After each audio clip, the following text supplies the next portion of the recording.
Hey everybody, welcome back to the Pixelists. Pixelists on a Friday, the podcast Ooh. about all the nerdy things we love and enjoy. As always, I'm Will. That's Blake. I always get the reverse wrong.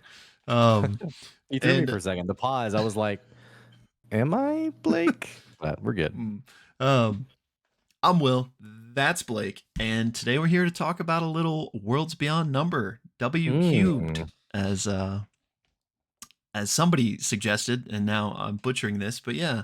Worlds Beyond Number, the Wizard, the Witch, and the Wild One, Episode 6, Fresh Fish. Which, I'm digging the water theme every episode seems to have. yeah, okay, I wanted to talk about this. So just remember that. Yeah, we'll put a pin in that. Yeah, so we're here to talk about Worlds Beyond Number today. If you're sorry, I was about to say if you're new to us, but we're not there yet. Any announcements before we need to? We just put up, if you're we joke about like how we all the games, movies, and shows and things, but we never talk about games. We did just put out a video on games We on did. kind of a Blizzard news roundup. You can check that out. Contrary to what some people think, we do play Blizzard games, even though we seem to get a lot of criticism when we talk about Blizzard games. And we also just put out this week episode 1 of the Ravening War. I haven't finished episode 2. I don't think Will has yet either. And then we did watch the latest CR episode, so you can expect those videos to come up in the next, I guess, 3 or 4 days. Yeah. Just to touch on it real quick, last night's CR was great, and I'm about halfway through Ravening War episode 2, and that's great as well. So I'm excited to dive into those. The only other thing is, I mean, maybe this isn't the best. I mean, I'll plug it. I know this is our Worlds Beyond Number audience, so you guys maybe aren't Critical Role fans, but I'm sure there's some overlap. And if you're not, maybe check it out. But what I'm getting at is there is a new mini series coming from Critical Role starting at the end of this month called Candela Obscura. Blake and I are really excited for that. We will be covering that as well. So if you are, Dimension 20 Worlds Beyond Number fan and you haven't ever made the foray over, this could be a good chance to jump in because it's only going to be 3 episodes, much smaller plate to dive into. And it looks to be pretty good. And one disclaimer, it is a custom system that Taliesin and Jaffe created. And so just know, if you're coming over for the first time, checking out the first time, if some things aren't making a lot of sense, it's because we're seeing the system in play for the first time, like we said. Yeah. Good reminder there. Yeah, I think that's it. Okay. All right. I think so. Yeah, I'm okay. Ron Burgundy. This is what I felt like. You go. You got it. I was just going to say, if you are new to us, we recap the episode beforehand and we cut that out, put that on YouTube. So if you're on that recap video, be sure to check the description below for our full discussion on episode 6 of WWW. And we also, I keep forgetting to say this, and sometimes I forget to do it, but if you are on that recap video, there will be timestamps in the full video, so you can just skip straight to the discussion because that video will also include the recap. Anyway, on to the show. Episode 6, Fresh Fish of Worlds Beyond Number. My friend, if you would take us off. Absolutely, my guy. So this episode 6, picks up where we left off, which is the party they have just they've shoved the bone into the flower pot to try to signal to Will Gallows and a meeting with that individual. And as you may recall, they followed what appeared to be a lit candle of some kind in a window with eyes on the pot over in a nearby plaza. And where the episode left off was Ame essentially having this vision of some event, some cataclysmic type event in the past. Episode picks up there. Immediately, Ursulon does, I believe, lay on hands on Ame or does something to try to kind of help bring her back. And Ame then basically tells this vision she had. And these two characters in front of her are, we will come to find out, are two spirits, one of the sea, one of the was it the earth or the The forest? forest, yeah. Yeah, yeah, right. And they essentially don't quite know what it means, but there's a bit of an unsettled experience there or feeling there. And then our favorite character, the fox, naturally is extremely concerned that their master Ame is just went through this.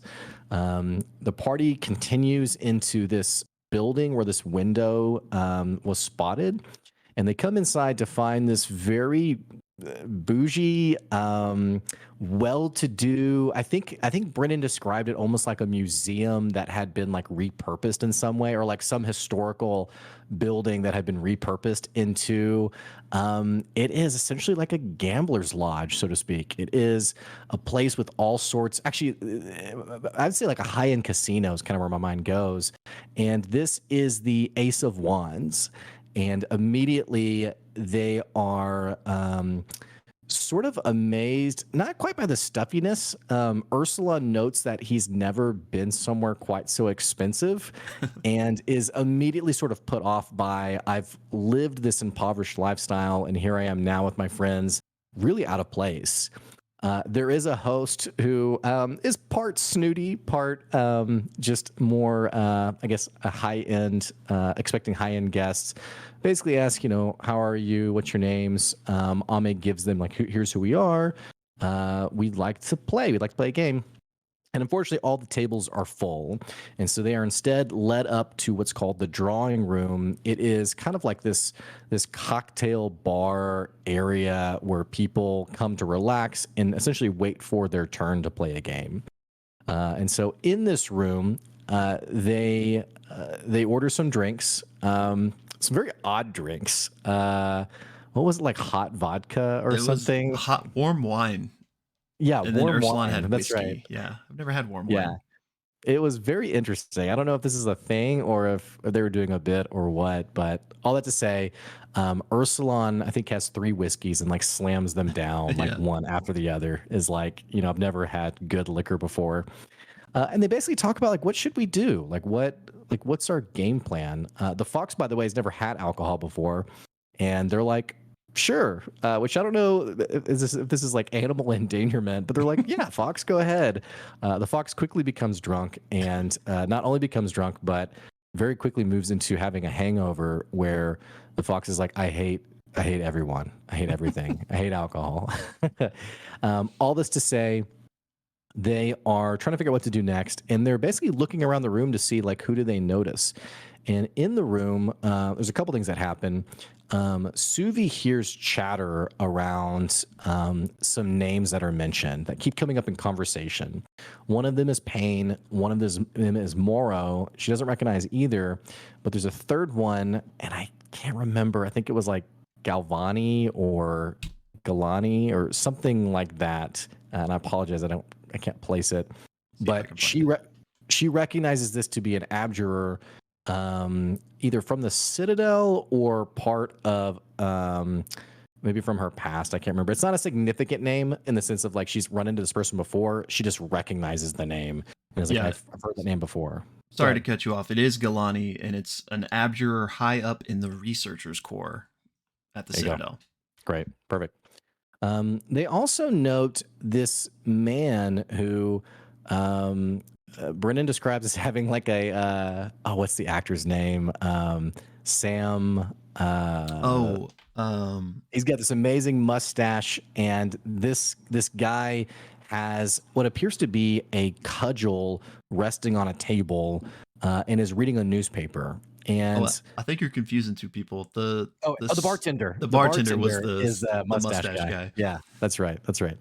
Well, they do see the bartender and has this great mustache, but then there's this other gentleman who's kind of off to themselves, and they notice that this individual has clocked them, whereas everyone else doesn't seem to have. So Ame just gets up and walks on over and says like, hello, sir, can I take a look at your newspaper? Like, I'm new here. I want to not very smooth, honestly. And the person is immediately cold and standoffish and is like, um, basically, I have nothing to share to you. Like if you need help, you can find it your own way. And even is very antagonistic in the sense of Ami's like, well, you seem like someone who knows the news. What are the happenings around here? And he's like, well, if I knew the news, then why would I be reading the newspaper? Like, kind of like you're a huge idiot, pretty much. And Ame basically is like, all right, well, sorry, thank you, and goes back to the group. And what we have seen to happen in every episode happens again. Suvi and Ame have this very awkward argument, essentially, where Suvi is like, "Ah, why are you so careless in talking with people?" And she explains that like Ame gave them their names and how you can't do that and you have to be smarter. There's just a lot of hostility there. And Ami basically asks, like, well, what name would you like me to give instead? And Suvi says, just say I'm Sky. My name's Sky. And there's also an insight check rolled there where it seems like there's something there about Suvi's name. A question around, is Suvi even her real name? Which more we'll talk about in the episode. All this to say, the person with the newspaper who becomes to be known as the Cudgel, because of the weapon that he handles, gets up, leaves. Long story short, comes back with this woman who, by the name of Arlie, who essentially comes to the party and is like, "Hello, like, what are you guys doing here?" Like, or not in a threatening way, but just sort of like, "Yeah, hi, it's how can I help you?" And basically offers to set them up for a private game, which they're like, "Let's have the private game." So they go to this private game, this private room. And immediately some characters walk in, most notably a man with pale skin and blue veins, almost like he's been struck by lightning almost, comes and sits at the table and is very quickly identified as Will Gallows, and is essentially almost like a mobster, is basically like, who knows you guys are here? And Suvi's like, well, it's none of your business. And he basically says, I'm venturing to bet that essentially, if something was to happen, no one would ever have known you were even here. So there's very much this kind of back and forth on like what the party wants, what they know. The party basically says, hey, we're here because we're looking for the sword. We saw the hedge mage Finley, who we had given it to, and he said he gave it to you. And Ursulon with the nat 20 has an insight check to realize that by just saying that alone, he's just condemned Finley to death by Will Gallows. So kind of just a crazy moment. And all this to say, Will Gallows basically says, you can have the sword for 5,000 markers, Imperial markers. And they're like, well, we can't do that. And so then Will Gallows basically says, well, if you can't do that, what we can do instead is there's a man by the name of Payne who is, I think, either a mage or something, but who works basically for the ship battalion. I can't think of their name. The Azure Battalion. Yeah. And essentially this person has been siphoning off funds from the Azure Battalion for their own betting and scheming and what have you. And basically tells the group, like, hey, I want you to go take care of them, essentially. And from that, if you do that, then the sword will be yours, basically. So the party, there's a little bit of a conversation around Suvi's role and like what would that mean for her relationship with the Citadel and especially the Azure Battalion. But all that to say, they eventually say, okay, yeah, we'll, as long as we have a friend in you. And he's like, you're not my friend, but go do this job for me. All that to say, the party accepts the new quest, and that is where I guess we'll break it up there. And you want to take it from that moment on? Yes, sir. And Sam Elliott is the mustache guy. Thank you. I googled Thank you. famous mustache guy, and Oh my gosh. um, That's great. so we pick back up. Will Gallows and his men have left, and basically like Suvi immediately throws up because she's kind of like nervous and doesn't know like what she's gotten herself into. She now may be like doing something to harm one of her fellow mages. And so they kind of like take a moment to regroup. and they leave the Ace of Wands. And when they do, the hostess, who I believe her name was Lila, she hands them all a playing card, that I think they're aces, Ace of Wands, but they all have the number 4 on them. And she basically says 4 is Will Gallows' table. So basically, like, should they come back, when they come back, this is like their card to get in, Mhm. essentially. Um, so they leave, and they are, Ame had her little episode with the fountain. They just had this kind of really high anxiety encounter. They're like, let's just find a place to sleep for the night. So they look to Ursulon, as he is the one familiar with this town.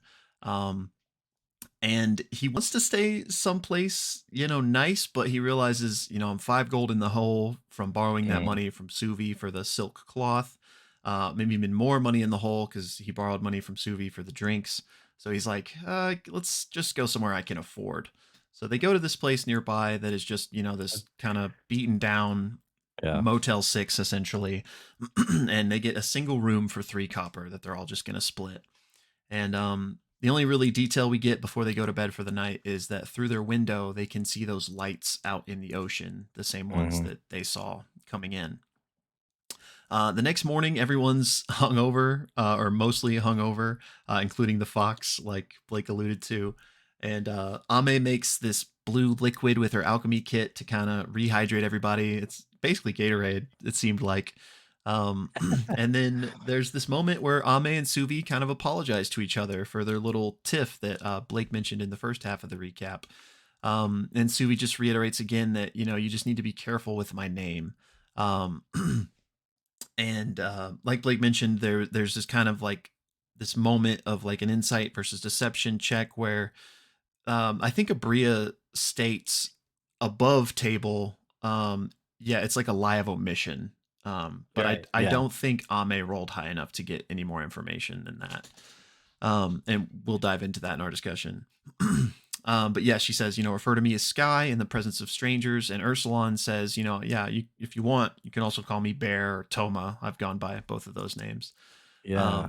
Um, so they're basically like, okay, what's the plan? Um, and Suvi does, I think, a history check. And basically, what she puts together with that check is that, you know what, maybe it's not so bad if we went and kind of did this to the guild mage Pain, because if he actually is stealing, then like that's what the Citadel would want me to do. Like, we want to turn in people that are stealing from Mhm. the Empire. So she's kind of like self-rationalizing it that way. And, presumably that's going to be the course of action that they take. But before they make any more moves, Sui lets it be known that, like, hey, tonight, or, let's stay somewhere nice. And Ursulon's like, hey, yeah, that would be great, but I'm already in debt to you so much. I just, this is all I could afford. And there's this like really heartfelt moment where Suvi's like, you don't just look like my brother. You are my Right. brother. Like, you don't owe me anything. Um, and Ursulon, like, he appreciates that, but he says, I want to do the honorable thing and pay you back. Right. Um, anyway, they head downstairs to leave, but before they do, they stop the innkeeper, who we find out their name is Arthur, and they basically have a quick discussion, and they realize this place has fallen on really hard times, and they are quite literally the only guests, the only room rented in the whole place. And they notice the surrounding neighborhood is basically a ghost town. The roads are overgrown, things are shuttered up. Um, and Arthur explains that, yeah, ever since the closure of the gate, we're no longer the first inn that people come across when they land in Port Talon. And he says it's because of the wild growth of the kudzu coming in from the forest, and that is what all this witch fire is about, trying to keep that at bay. So they ask more about it, and he says, it started about 2 years ago, but really it was only a few months ago things started getting really bad. It just Mhm. erupted, seemingly overnight. And he tells of this one anecdotal story, I guess, of people literally watching this kudzu devour a house like in real time. Yeah. So this is like a big problem. And the big wall that they've seen in Port Talon was actually erected to like help keep this kudzu at bay, and to keep the people inside safe. Ame says, well, is anybody taking care of the forest shrine?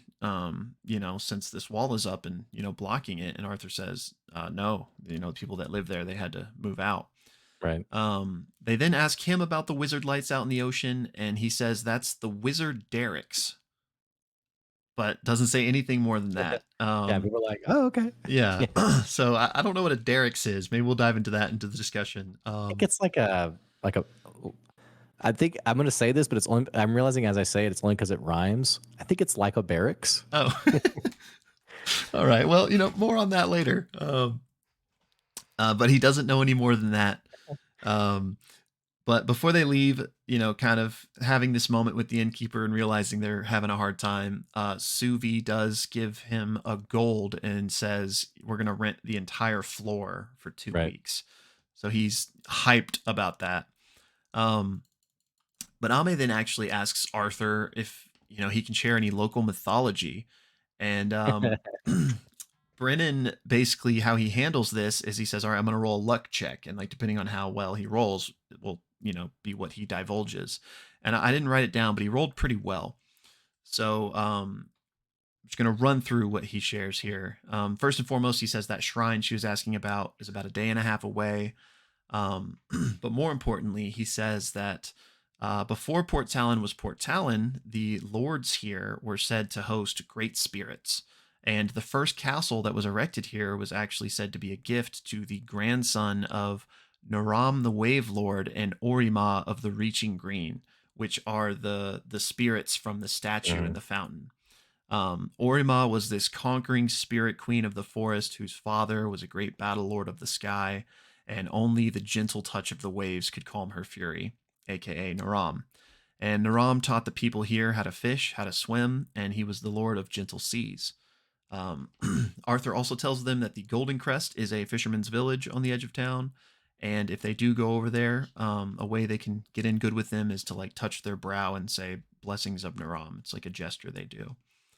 Um, Finally, Ursulon does a history check on Orima to see if he is familiar with this from the spirit world, and it does ring a bell. And he remembers that one of the only times he saw his father turn around and change direction was when he found out where he was heading was where Orima was. So he was like, "Nope, Mhm. I'm not going that way anymore." Um, so after that, they leave, and Ursulon wants to go check on Finley, given what Blake was talking about in the first half, where they basically realized they had condemned him to death. And another really cool moment here is Brennan says, "Well, you slept. It's been a night, so Finley might already be handled." And he says, "So I'm gonna have you roll." And he tells Lou to just pick odds or evens, and Lou picks evens and rolls a 16. So they go to Finley's, and luckily he's still alive. Though as soon as they step in, he pulls the throat cut maneuver again. Is like, ah. They're like, "Hey, stop. We know what you're doing." Um, they tell him that, hey, Will Gallows is after you, and there's this really funny sequence where he's like, "Oh, I'm out of here then."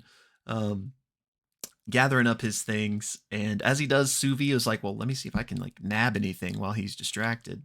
So she runs in the back, but as soon as she opens the door to the back, she hears Ghost's voice, and there's like a spell activation. And Ghost's voice is like, "Oh, hey, just a minute. Like, I need a second. I'll be right there." And so Suvi like closes the door, and does not progress further. Um, so they decide to leave after Finley, takes off, and Ame is like, "Hey, Fox, want to go get that trash?" And he is elated, so happy that she remembered. So he Mhm. sprints out towards the trash heap, and is dismayed because it is no longer there. It's now covered in just all of this rubble. And what has happened is this rubble is from the workshop that has been demolished as part of Ghost's escape. She had that spell that Suvi heard, which was just her voice as like an alarm kind of to buy herself time, as a distraction against Finley. But she broke out, took the candle golem with her, and presumably made her way to the Azure Battalion. Um, so the crew leaves and they are making their way toward the Guild Spire. And we're told that this is where the crown mages reside. And Suvi walks up, there's guards outside, and she's actually wearing a disguise. It's not that important, but she has to drop the disguise for them to recognize her. and be allowed entry, which she does. They recognize she's a wizard of the Citadel, immediately let her in. But before they can go through the actual doors, there's kind of a magical pat down that needs to happen to make sure that, everything's on the up and up. And this magical pat down, if you will, pings the fact that Ursulon is wearing a glamour. And they're like, hey, we're going to need you to drop that glamour. And Ursulon lies and says, oh, I'm horribly scarred, horribly disfigured. Like, can I please just leave this up? So he has to roll a deception check. And a great moment here is the fox actually gives him the help action because, he's a little conniving guy. Long story short, Ursulon does beat the DC of the check, so they let him keep the glamour. Everyone is let in, and they're placed down in a waiting area for the guild mages to come and greet them. They eventually do, and the spire, Brennan describes it, beautifully. The mages eventually come out from like this door that opens beneath a waterfall, and there's a number of them, but they're led by a mage wearing all white.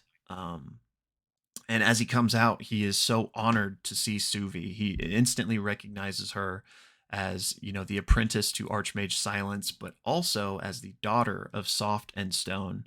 And he is just so happy that a Citadel wizard is here to see what these guild mages have been up to. And there is literally this explosion of fireworks and like this chanting of Suvi's name that happens. And that's where the episode ends. Again, this was episode 6 of Worlds Beyond Number, Fresh Fish. And if you want to see our full discussion, again, that'll be linked down below. Great job, man. And Yeah. I apologize because when you're doing your recap, I realized I stole some moments from you that I thought happened earlier, but that were actually later. No But worries. anyway, so.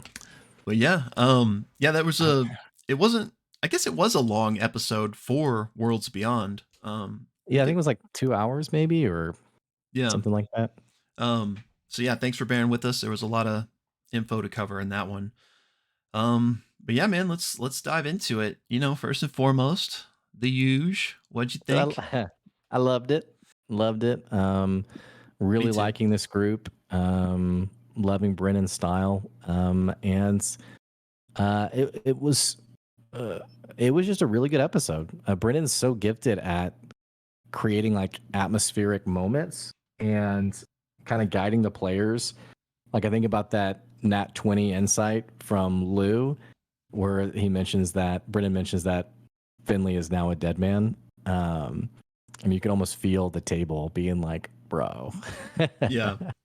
So really good episode. How about you? Yeah, same here. No, this just like with our critical role, I I'm hard to even fathom a situation where I'm like, this was terrible. Um, but yeah, I liked it a lot. Like I said, this was a longer one, which I was, very excited to see. But yeah, I mean, I don't want to just parrot everything you said, but those were pretty much my thoughts. Yeah. And yeah, that moment specifically, which maybe we'll talk about it later, but um, it was either in the fireside chat or maybe it was just during the episode. But Lou was like that in all my years of D&D, like I want that one back. That was I don't want that nat 20. It was like the first time I've ever regretted a nat 20. Yeah. Yeah. It could have lived in humble ignorance. Yeah. But interesting that his character wanted to save Finley, by the way. I just thought Yeah. that was Yeah. an interesting reflection of his character. Yeah. I mean, he wants, like, this is a kid that wanted to be a knight. Like, he wants to be honorable. It didn't Right. surprise me, especially like, not that like Finley was a good guy or anything, but even by the end of last episode, they were kind of like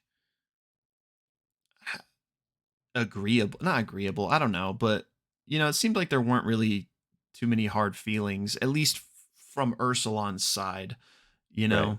Um, but yeah, I think I don't remember who said it, but part of that conversation was, um, like again to the nat 20, like he knew that he had condemned him to death. It would have been different if it was just like if he didn't roll the nat 20 and it was just like, oh, you could tell that Gallows was upset about that, and like, but maybe that just meant like he was gonna get the beat Hmm. down or something, then I think Lou was like, then I wouldn't have even thought about it. But since he knew that like he was going to get Yeah. killed for it, that's why he was Yeah. motivated to go there. Which, Maybe felt, I mean, ultimately responsible for it too. I think that's probably another piece of it yeah, was, yeah, and this is a level 1 group. And there is sort of this trend of naivety. We saw it from Ursula in this episode. Suvi really dislikes these moments of naivety from Ame. yeah. Um, yeah, I mean they're kind of out of their element a little bit. I guess they're learning as they go, I guess. It's kind of how the world works. And I think it's interesting Suvi, and kind of a tangential thing. Suvi is so quick, I feel, to kind of own her clout of being a wizard of the Citadel, which I think is not wrongfully done. But I think back to oh gosh, what's her name? Silver, her mom's, Her mentor. yeah, Yeah, um, that person's advice on just be mindful. Not everyone will appreciate your status, I right. guess. And so I wonder if that will come to be true in that I don't want to say that she gets humbled because I don't think it's like a pride. Like I'm not really talking much about pride. I do think it's, and not even so much a get out of jail free card. It's not that. She hasn't used it in that way, but it opens up lots of doors for the group. And I'm just curious, and I wonder if Brennan's thinking this too, of how would the group respond if that gets confined a bit or squelched a bit. Um, so yeah, I'm interested to see kind of as the group gets more experienced, literally and figuratively, kind of how that plays out, I guess. Yeah. Um, they I think they talked about this briefly in one of the first fireside chats. They were just talking about like how cool it was to give a level 1 player that item, meaning the staff that kind of Hmm. denotes her status. Um, and again, it's been a while, so I don't really remember. But like the general consensus was like every time she's used it so far, she's just kind of fallen on her face, which wasn't really true. But like at least with the boat captain, it got her in the door. But then they're like, well, you got to pay us, and if you can't pay us, like, sorry. Right. Um, but yeah, Well, or sorry, go ahead. I was just gonna say, I to your point, I'm excited or not excited, but I'm interested to see because like that captain example, I guess we've seen it not really work, not be enough at least, but I'm interested to see when it is the complete opposite reaction. Like shows that to somebody thinking it's gonna be a good thing, but it's actually like somebody that hates the Citadel or something. Hmm. Hmm. And Yeah. Brennan's got something like that up his sleeve, like Oh yeah. for sure. Oh yeah. Yeah. For sure. We talked about this just since we're on the topic of Suvi. There's a little bit to unpack even more with her character. We got seemingly confirmation, and I'll tip my hat to you because I think this came from you originally, that the naming system of the Wizards of the Citadel. And for our listeners, we talked about this a few episodes back on, is this kind of like there's power in a name kind of thing? And are they withholding their name, or is this like a fake name basically? And it seemed like we got a nod to that theory. It seemed like something's happening with her name, Suvi, that maybe that's not her real name. Yeah, but that's what's so interesting is that the implication and pretty much above table was said is that Suvi's not her name. Right. But then to add like another complicated layer to that, she's like, "But call me Sky." So like we have Right. a third name Yeah. now, a second alias. So Yeah. like that, I'm very interested now because I mean, again, we don't exactly know. At the end of the day, this is a story. It's a D&D campaign, so some elements are just going to be as they are, um, and maybe could be reverse engineered even to an extent. But like as a child she was Suvi, her parents called her Suvi. So like what is her real name and when was it ever used? Like, or is Yeah. this just something that all mages do? Like you have a secret birth name and like no one uses that ever, basically, except for, I don't know, your parents or something, maybe. Um, Well, and we know it all from her perspective. So true, in kind of like an unreliable narrator kind of true. way, it could be that her, the children's adventures, her parents called her by her real name. Maybe she hadn't acquired like her wizard name yet, Mhm. but she was aware of her parents' like wizard name or something like that. I don't know. Um, the third name, Sky, is very interesting. I would give a nod to Abria in her just doing a really good job kind of showing the uh, it's not like disingenuous, but it's a little illogical in the sense of, okay, you will use the staff to kind of like showboat a little bit or try to open opportunities, but at the same time you don't want your name mentioned, like you want like a level of secrecy, and it is a bit illogical. And I think something that I feel like came up in the episode with the ship was Suvi sort of like being this inexperienced leader and just trying to like, this is what a leader does, like this is what I say, and even getting angry at Ame, being like, don't question me. Like, I just think of like someone who's like become a first time middle manager who thinks they know everything they should be doing, and even like does things that are like in opposition of each other. My long way of saying that I think Abria is just intentionally playing Suvi as this person who seems to be confident and has everything together, but is also a little bit of a way drowning, being a level one, character. Yeah, yeah, I think you're right on the nose there. Kind of, kind of, because that's like how she's always had to be. Like she lost her parents at such a young age, and now she is coming off losing Rin, who was the closest thing aside from Silver, I guess. But I would say Rin was probably more of a, well, maybe they both Yeah. were. Um, but so like, what else can she do but like fake it till you make it sort of Right. situation? And Uh, the moment you mentioned earlier about the ship, her trying to use her clout to like get passage, I think that's one of the best illustrations of it being all talk, in that she she basically makes the demand, and the person then she didn't fall on her face in the sense of like the ship captain was like, well, no, who are you? The person said like, okay, yeah, we can do that, but we have these things we're shipping that we need to get to a certain place on time. Like, how would we go about like resolving that? And Suvi's lack of experience shows. She's like, I don't know what you should do. yeah, So I think that's that thing that reinforces your point that, yeah, it's fake it till you make it. So yeah, and to to kind of just stream of consciousness about this name a little bit. Um, so we know, okay, so I think when she's using Sky, I would assume that's like when her staff would also be glamored and she's just trying to be like a normal person. right, right, And then maybe like at least if she's under the presumption of like being a mage of the Citadel, I'm curious if she would use Suvi or Sky, yeah. you know?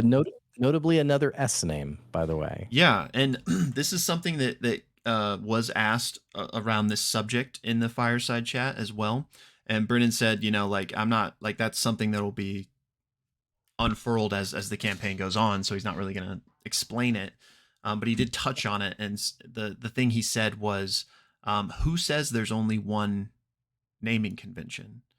So Hmm. implying that whatever's going on with Suvi and her parents and Silver and all of them, maybe there is like an S thing, but that doesn't mean it's true for everyone. And we know that to be true because we heard the name Payne, the name Moro, and Galvan or whatever. Um, so yeah, I'm just very. Right, right. So there's obviously more than one naming convention, but I think it's at least safe to assume that it's because of not wanting people to have power over you by knowing your true name. But still, the thing I'm still can't really parse is that the double false name. But yeah, I guess it's just an added layer of protection. But maybe. you have a fake name for the peasants and a fake name for mages, and then the true name. That Yeah. I'm curious who gets to know that one. Yeah. Um, Speaking of names, what is going on with the episode names? yeah. Okay. Thank you. That's what I wanted to talk about when we mentioned it earlier. I was going to ask you this because I was like, where weren't fish in this episode? Were there? Because this Right. one's called Fresh No. Fish, Right. and I think the one before was called like Water wa- everywhere. which I guess you could like say it was related to the fountain, maybe, and like that. But I still thought it was kind of a stretch, and I was missing something. Um, so am I missing something, or is something going on here? I don't know. It's tough because it's like, is something being, and I don't know enough about Brennan in this group to know if like something's happening. The other, I think either something, I guess, I mean, this is going to be like the super obvious, like, well, thanks for saying that, Blake. Either it's nothing, just coincidence, or it is something that is like a bigger theme, or it is them being kind of goofy. And I say that Yeah, because if you read like the episode description for this latest one, it's something, actually, I have it up right here.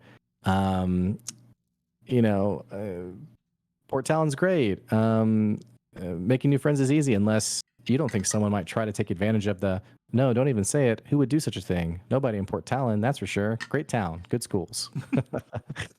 So, it may be nothing where it's just like, yeah, fresh fish. I don't know, just comes to mind and they just say it. Who yeah, knows?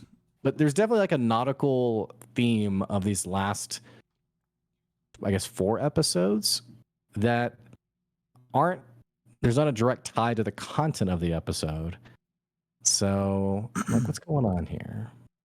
yeah. I don't. I'm looking at the episode titles right now. The first four, I think, have a pretty direct Yeah, the charter is the ship, meaning. and Yeah. the drink, they're in the ocean. Mm-hmm. Water, water everywhere. I mean, it was raining, like in Yeah. the episode. I don't know fresh fish. Interestingly, episode 2 is called The Naming of Things. Yeah. So I mean, I wonder who even is doing them. Like maybe Taylor's the one naming them. Maybe it's Brennan. Um, Some dude on Fiverr. He's like, we're gonna call I it didn't this. listen to this, but Yeah, there's um, like episode titles that this one's called Brennan Dies. Like, wait, what? what do you mean? So yeah, I mean, yeah, I'm glad you brought it up because I had this same exact thought. But I don't. I mean, you put it out there. I think it's we don't really know if it's just kind of not taken too seriously or if there is something deeper there. Let us know in the comments what y'all think, or if those of you that have more experience with D20, if there's ever like hidden Yeah, title ciphers or something. I mean, I don't think it's anything like that, but I mean, who knows? I'm Um, just glad we are surefire detective work of nailing every angle. It's either something or nothing. So we got it for you there. Um, what direction we want to go next? There's still quite a bit to cover, I feel like. yeah. Okay.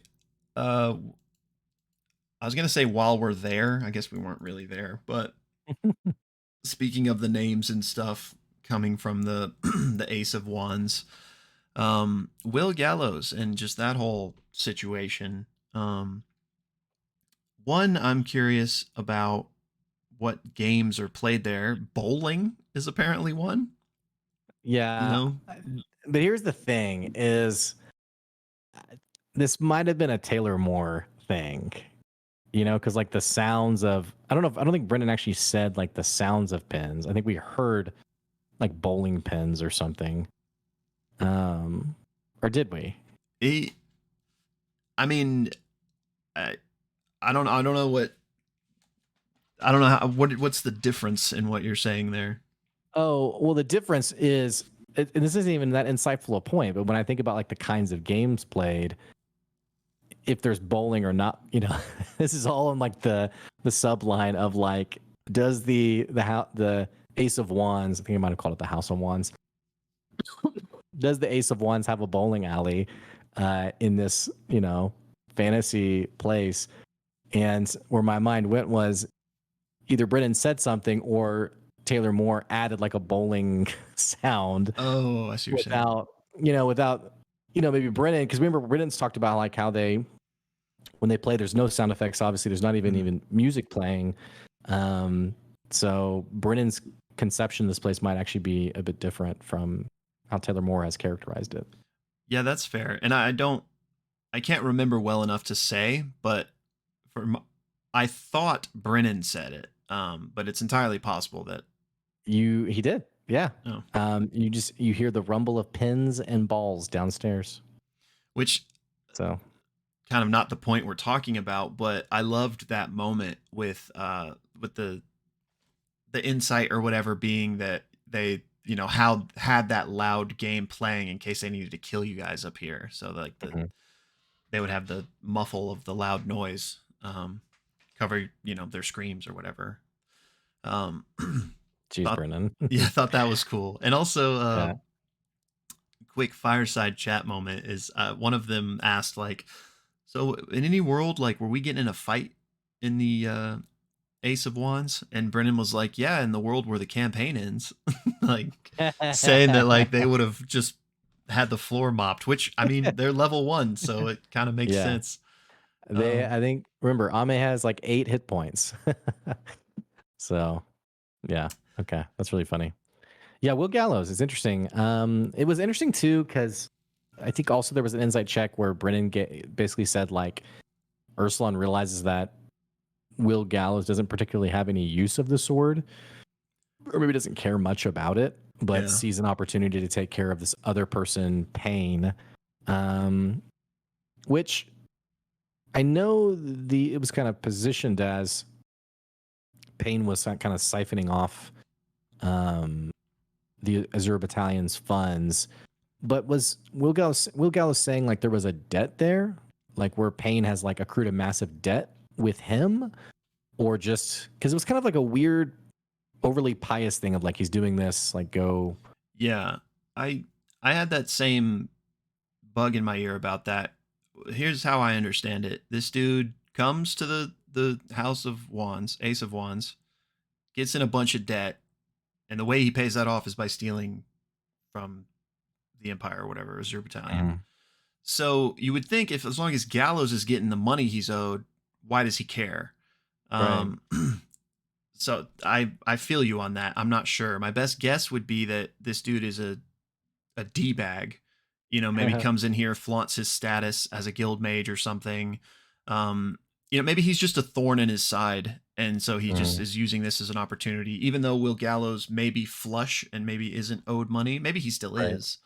Um, to me, that's my explanation. There is that this dude is just somebody that Yeah, would be better off not around for him. and I think it's in some ways it kind of illustrates how threatening Will Gallows is in or manipulating he is because if that is the case, then it's interesting how Brennan has Will Gallows portray this as this person's stealing, this person's doing something wrong, kind of implying like, well, of course you'd want to help with this, Right? Yeah. rather than making it at all about himself, um, which I think was just a really nice character decision that Brennan made. Because it could Yeah. have been the cliche, he's stealing from me or he owes me money. Make sure he knows not to mess with me or something, but didn't go that route. Yeah. That's a great point. I mean, I'm not saying I believe this to be the case, but it could be that Payne doesn't steal at all. Like maybe that's just what Gallows said. That's dark. I didn't even think that far into it, but you're 100% right. Yeah. There was an insight check made, but I mean, we never know. Like we don't know what Mhm. the DC Right. was, so maybe they just think he's telling the truth, but maybe he was lying through his teeth. Um, Regardless if that is the exact case or not, I think you're right that Gallows is manipulative and smart enough to know like this is the information I need to say, regardless of its level of truth, to get the best chance of this Citadel wizard helping me. Like she's not going to help me unless she thinks Right. she has her reasons for it being like virtuous or whatever. Um, Which speaking speaking of, Suvi's status, like is she like deeply threatening her own status with the Citadel by doing this, but especially like working with Will Gallows, like because I think doesn't the hostess or someone says something like we don't get wizards from the Citadel here, because like she Yeah. lies and says like, oh, my friend said this is a great place, and they were like, no, they don't come here. Yeah, it was Arlie. Yeah, that's right. Yeah, I was wondering that too. I mean, I guess not. I would assume if like people knew the truth of what she was doing, especially if this pain thing goes through, like that would not be a good look for her. So I feel like it is like a risk that she's taking by doing this, but you know, it's kind of the positioning, which they talk about this a little bit later. Right. The positioning of like, you know, my whole life I've worked with the Citadel. Am I going to have to betray that to help my friends? So yeah, I think that angle's definitely there. Um, Mm. Yeah. Okay. so yeah, for my Interesting. money, I think she would. If they do this, if it's a success, like I don't think she ever tells anybody about the Will Gallows angle. You know, I think she just Right. presents it as, oh, I found out Payne was stealing, so um, Right. Well, and I also wonder, like, at what point is there like a? I know her mirrors were busted, but like, at what point someone like oh, yeah, comes to check in, like, hey, you're supposed to just go, you know, visit, what's your grandmother Rin, and now it's been like, you know, two true. weeks or however long it's been. So We do I don't know know. that Silver said, you know, there's no like, I don't remember the wording, but when she first was leaving, it was like, well, when do I need to be back? And she's like, you know, just stay as long as it takes. Um, Yeah. which Rin passed almost immediately, so I would assume that they know that. Maybe, I mean, maybe they don't know that, but with such like a presumably powerful person like Rin, you would think the Citadel would somehow be aware Yeah. of Well, her and passing. though I think Silver said it genuinely, like we've all worked for a job that has said that, Yeah, and yet, you know, there comes a point where right. every job will be like, hey, so So especially this like powerful archmage who wants probably his assistant back. So true. I don't know. He did seem kind of senile though, so True. maybe it's all the same to him. I've been here Um the whole time. I So had forgotten that her mirror broke. Did yeah, that happen because of the king and the knight, yeah. his It's presence? shattered. Yeah. Um yeah, I wonder if, I mean, I'm sure it does, but like the message spell, like I wonder if that exists, you know? Right. Cuz but the fact that they gave her the mirror makes it seem like, I mean, I guess they both could be true. It exists, but maybe this is the more common way or the more easy way, easily. Or maybe that's the mechanism that it works in this world. Um, True. who knows? But yeah, good point. I imagine maybe we'll be hearing Hmm. something soon. Um, Yeah. um, Um. but Will Gallows, real quick, he was described interestingly. Like you mentioned it in the recap, like Mhm. his veins, and I remember, I'm not looking at my exact notes of the moment right now, but he had like ghost white skin, Yeah. um, and was like simultaneously tall and lanky, but also like huge hands, broad shoulders. Yeah. Right. Um, plus the whole legend of his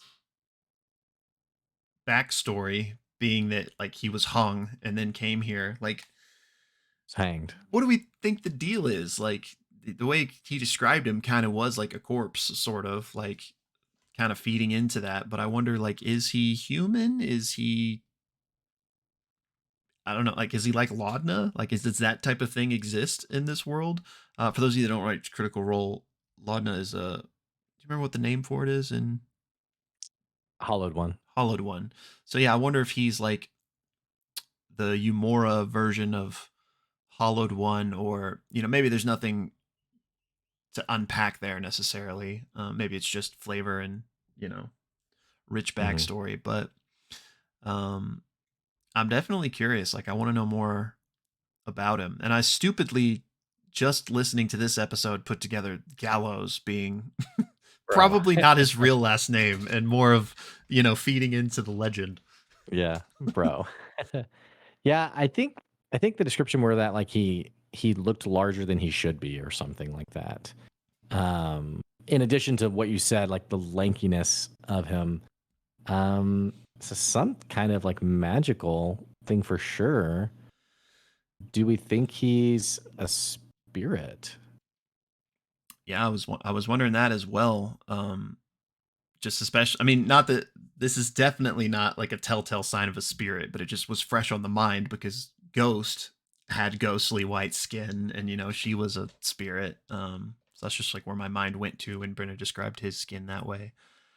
Um, like money on the table, I wouldn't say he's a spirit, but I think it's definitely a possibility. Yeah.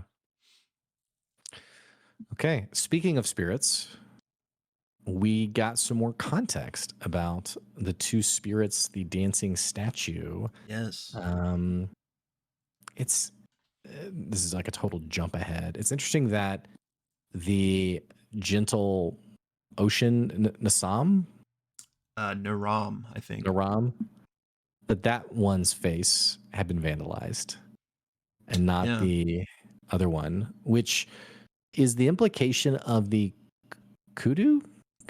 I don't know if I'm pronouncing it right. In my notes, I have it Katsu. spelled kudzu, but that Yeah, I don't know if that's how you say it. yeah.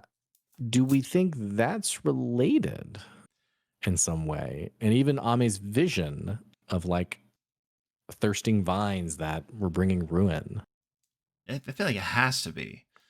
I feel like it has to be related. It only makes sense. And we did get some. I'm just kind of throwing this in because while we're here, but we did find out a couple things that we were kind of wondering about in the last episode with that segment.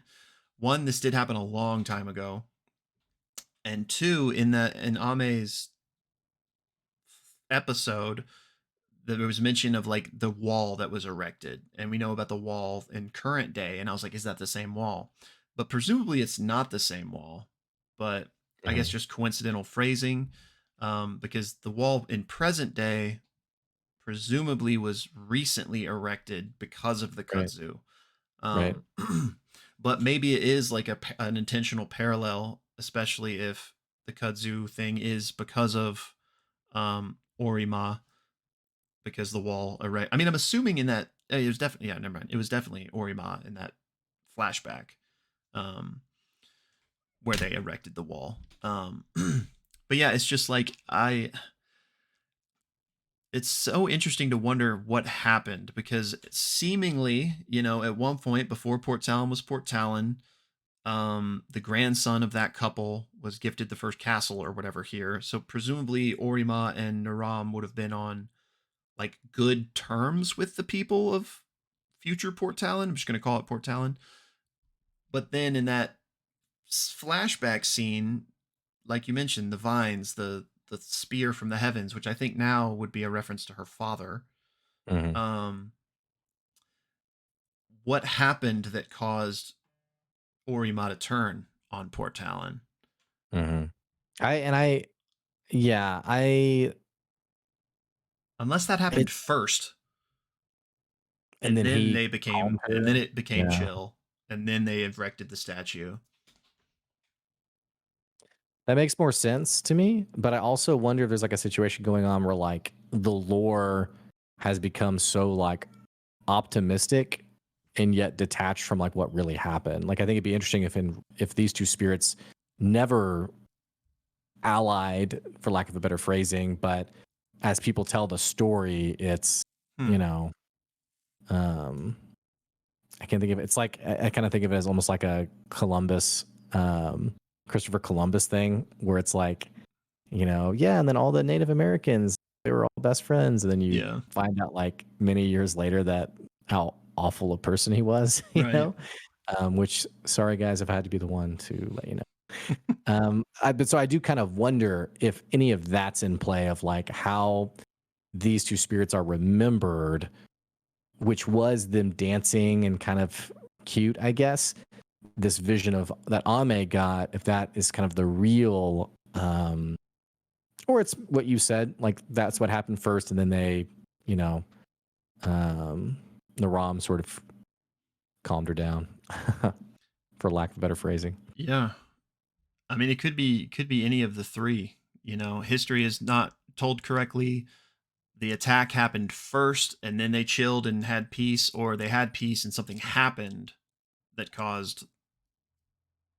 Because here's what I wonder: why was Naram's face vandalized? Like that has to be too intentional a detail for Yeah. Brennan, just out of convenience. Like I feel like there has to be something there, especially if Naram was known as sort of the gentle one, like taught Hmm. how to fish. Like there's a whole village devoted to him. Like I don't Yeah. know. There seems to be some. I mean, this is very basic, but on some level we know that there is like value in spirits and wild ones. You know, we had the hedge mages trying to capture Ursulon at the very start of Right. this story. um so I don't want to like extrapolate that to the highest degree, but it seems like there's probably just generally a level of animosity between like some sect of humankind, wanting, for power reasons, because they're envious, for whatever reason, like to take down the spirits, you know, because that's where the magic first came from. So maybe it was like, I'm not saying every human feels this way. Obviously, they don't, but there's obviously some sect that is like adversarial with spirits.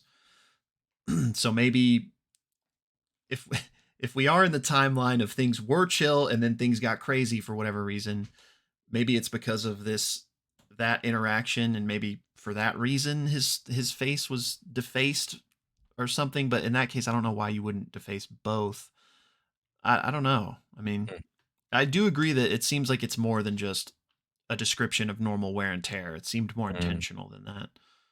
um but to turn this into present day again, for my money, it seems like the kudzu has to be related to Orima. Yes, Um, 100%. and I'm, it I'm listening. seems, I'm just going to the transcript now from the previous app. yeah. But go ahead though. I was gonna say it seems like the direct. I don't think the direct cause of the kudzu is the shrine being abandoned, because it seemed like the shrine was only abandoned because of the Right. kudzu. But I do Right. wonder if, Ame does decide to trek out there and, take care of it, restore it, if that might help. Um, but I'm curious what the inciting incident was. Again, maybe it's, I don't want to like make all of these assumptions, but if we can assume there is some sort of, for lack of a better word, not like official war, but a war between some faction of humankind and these spirits, maybe like this is in some retaliation to what's going on. Yeah. Right. Um, and I'm interested Maybe, what's happened. Go ahead. sorry, I was, last thought, maybe even, no, this isn't it. But I was gonna say maybe even something to do with those lights out in the ocean. I did Google Derrick, and it's apparently like an oil rig or like a crane of some kind. Okay, Um, that's kind of what I was imagining, like one of those oil things in the ocean. yeah. And I did go back and look at the transcript. He said, uh, "You see that the woman's face is eternally beaming with joy, looking over the shoulder of her. So their faces actually don't see each other because their embrace is so close. The man's face, however, has been vandalized. Hmm. So interesting. Yeah, Yeah, very I interesting. think definitely they're connected with the Kutsu or Kutsu, which may be kind of the bigger thing in play. Um, I'm also interested to see how fast they get Wavebreaker and like where do they go from there? Because it does seem like there's a lot happening in this town that they could get involved in, unrelated to their quest. True, true. Yeah, I mean, presumably they're going to get Wavebreaker, either because of the pain errand or whatever else, right? Hmm. So, yeah, I'm wondering that as well. Like, is the next step? We just don't really know exactly how it works. Like, are they gonna like cast some sort of spell through Wavebreaker that's gonna like clear Ame's mind and she'll know things all of a sudden, or Seems like there has to be something more to it because I think Brennan even said something about Will Gallows being like he has this sword that he doesn't quite necessarily know how to use. Um, So I'm assuming it's harder than just like, I have it. You know, Yeah. I disenchant you. um, so yeah, I'm not sure.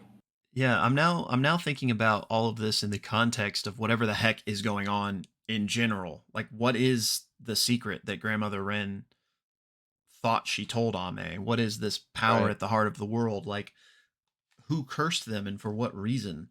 I Right. I would assume all these things are tied together, if not directly, then tangentially. Like maybe, Right. that in some ways is why the spirit world's going crazy with this kudzu. Yeah, I would imagine. I mean, I guess Wavebreaker takes priority number one, I would assume, but it feels like at least Ame will want to go check out that shrine. So I feel like they might do that too.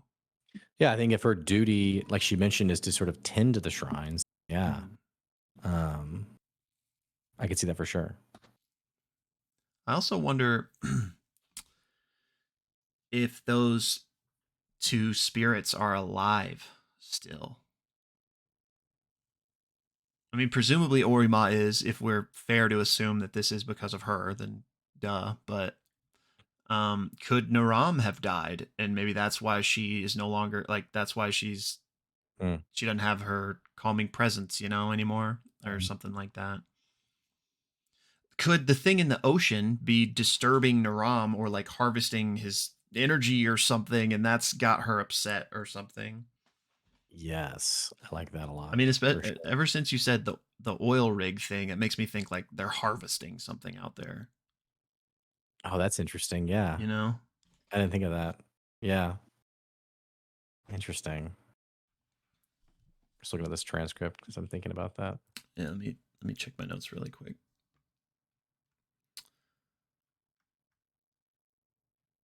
How do you think this play? Did the person identify themselves when they went to the Mage's Tower, the Guild Tower, whatever? Who was like elated that? That was Moro, I believe. Oh, okay, yeah. Guild Mage Moro. Yeah.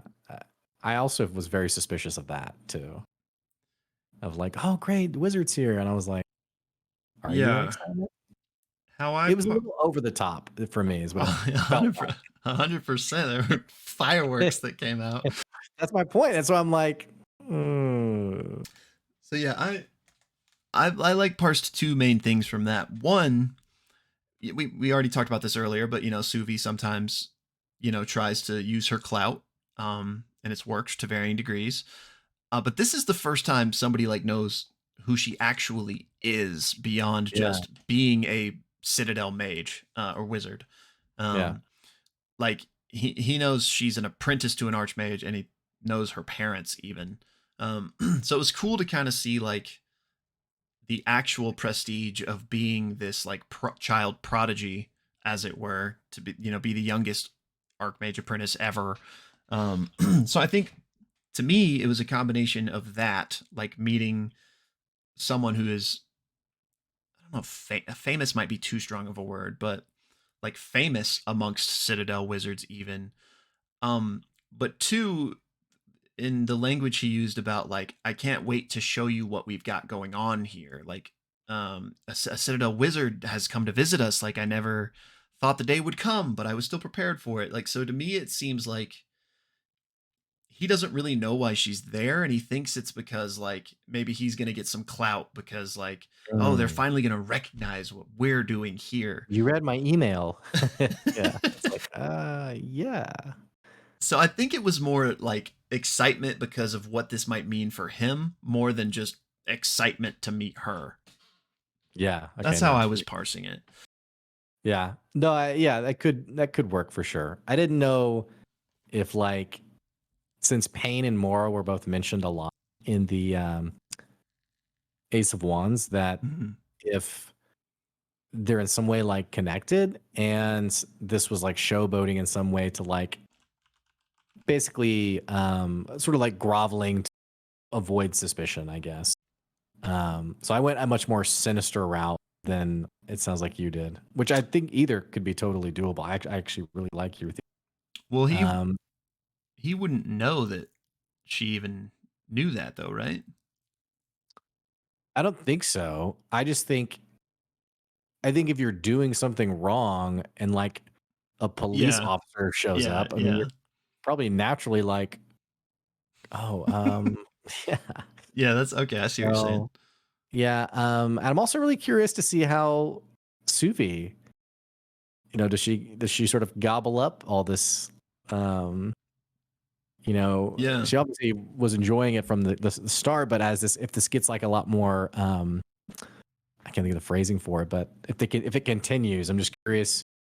For someone who gave Ame a hard time of being naive, I would just be interested to see if she herself, in enjoying the clout, I guess that's our buzzword for today. If she finds herself being, missing kind of clear signs or signal, I don't know. I'm just interested to see kind of how it plays out. Yeah. Me too. And a couple of like just lore kind of things I just want to parse that we picked up on here. Um, One, the tower itself. I'm gonna try to find my spot in the notes exactly. But it was the something chorus. I'm confusing two things. I think.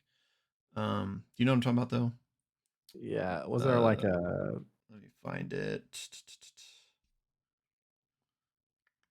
chorus mage or The something? Scepter's Chorus, but I was kind of confusing myself. The Azura Battalion and the Scepter's Chorus, which they're a branch of wizards that work for the crown, big practical jobs that are not military focused but still of interest. They've been working together on the Kudzu problem.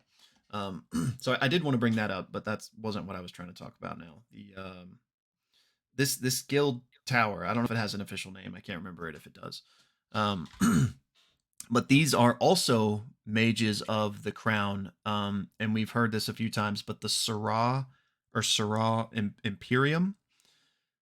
So with the context clues we have now, is that the royal family's name, like the Sarah family? Or I don't know. did you parse any I of missed this? this entirely. Um, Let me see if I can just find the exact spot in my notes real quick. yeah, I don't know.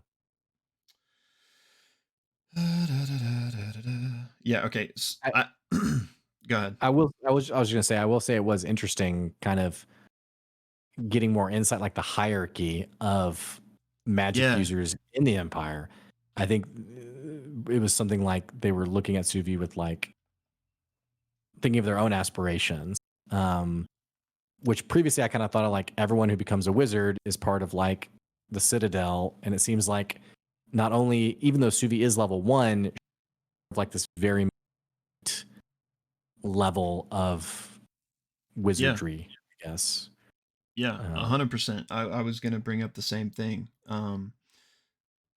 Yeah, Brennan said like if they wish they could have been Citadel, and I'm not sure if there's a distinction here or not. Um, but Suvi is a wizard, a Citadel wizard. But like Moro and Payne, they have been referred to as guild mages. I'm wondering if right, wizard is an elite title, and like you wouldn't right, call Payne or Moro a wizard, but maybe you yeah, would. I don't know if that's an actual distinction or not. But yeah, so okay, the Guild Hollow Tower serves two masters, is how Brendan described it. Um, the Citadel in their training and the Crown in their service. So, and then he says the Sarov Imperium. And again, I might be mispronouncing that. But so to me, that means, and we've heard the Imperium a lot. So I'm assuming that's the royal family, and that's just like what they're called. Like that's what their dynasty is called for whatever reason. yeah. The The Sarov emblem of Imperium. the emblem of the Sarah Imperium, a geometric runic crown emblazoned five and shapes that surround it on all sides, and the S delineated in bright gold on blue here within the space.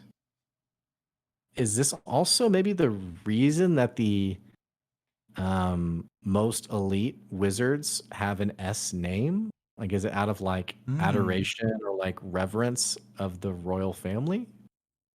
It's a good guess. I could see it. So, yeah, this flew over my head, by the way. So, with reading the Wait, transcript, yeah, it makes total sense that this likely is like the royal family. what and to what you just said about the S name thing, like I mentioned earlier, Brennan said there's multiple like naming conventions. Maybe that is why the ones that we've heard up until this point were all S, because all of those ones were Citadel like power players, and then Hmm. the ones we haven't heard, Moro Pain, are the lower rank. So Hmm. that would be cool. Like if you're the elitist of the elite, you get the S name. I like that. Yeah. Yeah. um, Another thing that I thought was really cool, when Brendan was describing Moro, is the ring, which we know Suvi's father had a ring that now Suvi has, I think. Um, I don't know if Suvi's father's is the same situation, but it might be. But Brennan said it was a ring that, like, and I'm paraphrasing, had access to like the arcane pool of the Imperium, which Yeah. mechanically was making me think, like, does that mean he can like cast, like, use spell slots from his ring that like doesn't use his spell slots or something? So like free spells. I just like how Brennan like off the cuff says these like things that everyone's just like, oh yeah, and like no one's like, okay, wait, what is that? Like it's I don't know. I'm just like sometimes I wonder like, am I the only one who picked up on that? I'm like, okay, what the heck is that? So I'm just glad you mentioned it. Yeah.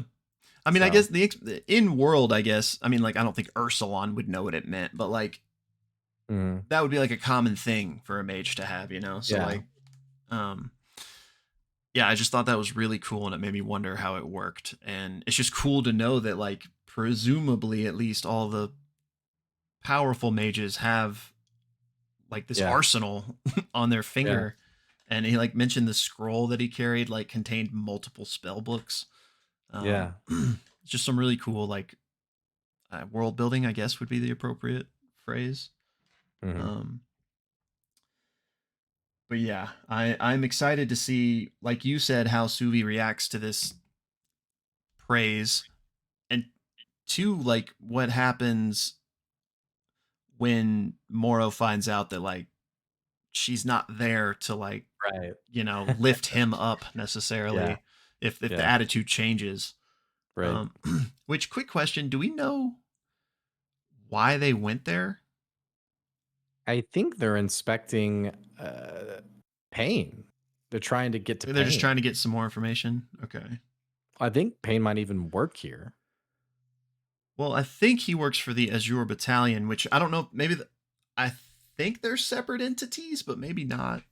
I think they are, but that they are all Like under the same umbrella, kind of. yeah, I kind of think of it as like the House and the Senate and like the Supreme Yeah. Court, like Okay. all Yeah. different, but even more like in this world, like separate factions that have kind of all allied Imperium, I guess. Hmm. So maybe this is like, a coworker space. Yeah. We all work here together. But yeah, I assuming it's some way connected to pain. Yeah. That So would make sense. either learning more about pain or even like trying to confront. That checks out. So, but well, anything else from this episode? Um, I'm just looking really quick. I think we covered most of it, if not all of it. Yeah, I think we pretty much covered. The one moment that we didn't talk about that I did like, though, is Ame remembering the trash. I Yes. It made me happy that she remembered, and kind of maybe, not that I Yeah. thought it was going to be like a big thing, but we thought the fox thought that she just Yeah. lied to him. Yeah. And is that when he said "I love you"? Like he told her he loved her, and I don't know if it was after that moment or if it was earlier, like with the wine or something. But um, Yeah. I don't Fox is know. just the best, man, and him Fox is the helping best. Ursulon with the deception check, that was such a good moment too. And I also like the Fox. Maybe it was the conversation like in the drawing room about the argument over like Ame giving their names. I love the Fox being like, maybe having a name's not good. Yeah. I kind of told you so. So anyway. All right. Well, let us know what you guys thought of the episode, your favorite parts, your theories on what the heck's going on. I guess the next episode is here in about today's Friday. So Saturday, Sunday, Monday, about 4 days, the new one will drop and we'll see where we go from here. Yeah, y'all. And I always want to mention this at the start of the episode because I'm sure we'll catch more people that way, but I always forget. If you like talking Worlds Beyond Number, or just any stuff in this realm, be sure to join the Discord. We got some people, chatting about the episodes all week long, and would love to, theory craft and dive in with you there as well.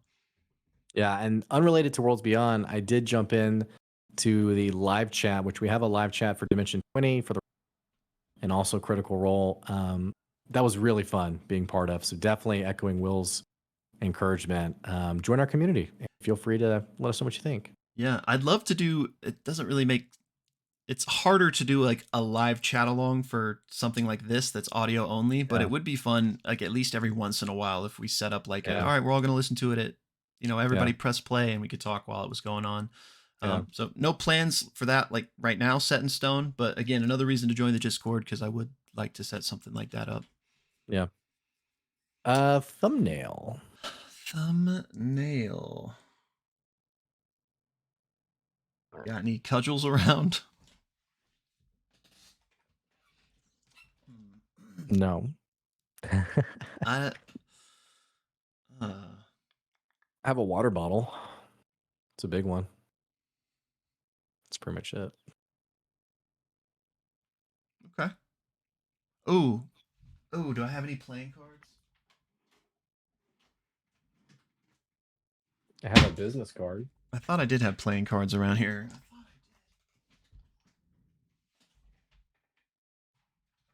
If you have another idea, feel free to say it. But I'm gonna look real quick.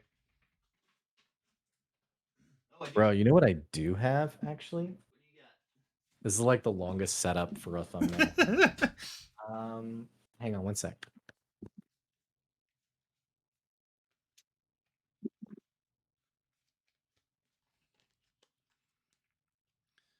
This I found the cards, and this isn't even gonna.